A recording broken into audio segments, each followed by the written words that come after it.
In today's lesson, we'll be learning about real-life properties of quadratic relations.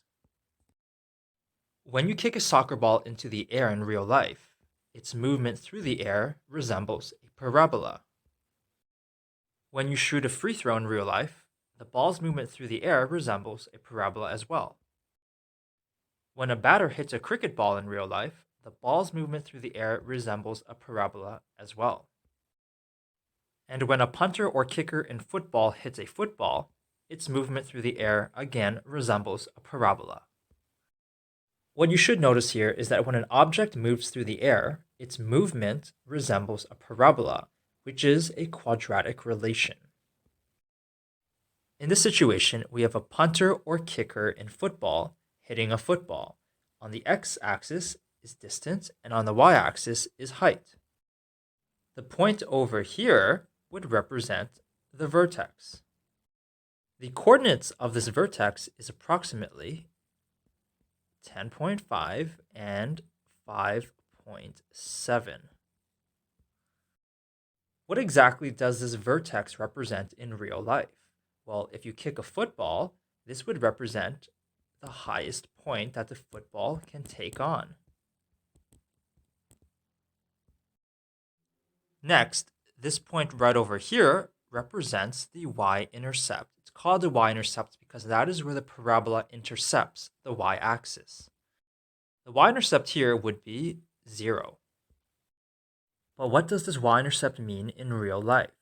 I would consider this a point of contact because that is where your foot makes contact with the football. Meanwhile, the points over here and here would represent the x-intercepts, also known as zeros. They're called x-intercepts because this is where the parabola intercepts the x-axis. And if you look closely, the x-intercepts are 0 and approximately 21. But what do these x-intercepts mean in real life? I would say that the first x-intercept over here would represent the starting point of the football, while the x-intercept over here would represent the landing point of the football. The axis of symmetry would be located right over here. You can consider it a line of symmetry. Take a close look at the blue dotted line. What axis does it pass through? It passes through the x-axis. What number does it pass through? It passes through approximately 10.5. Therefore, the axis of symmetry is x equals 10.5. But what does this axis of symmetry mean in real life? I would say that it is the distance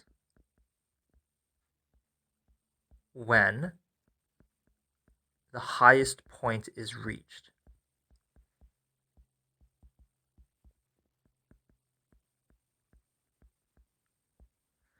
Which means that at 10.5 meters, the ball is at its highest point. Next, we need to determine the direction of opening. Is the parabola smiling or is it frowning? I would say that it is frowning, which means it is opening downwards. There is no real life meaning really for the direction of opening, since when you throw an object in the air, it's always going to have this shape. Last, is there a minimum or a maximum? I would say that there is a maximum and that it occurs right over here. And if you take a close look at the y-axis, that's going to be approximately 5.7. What does this maximum mean in real life? It means that this is the maximum height of the football. It cannot go any higher than 5.7 meters.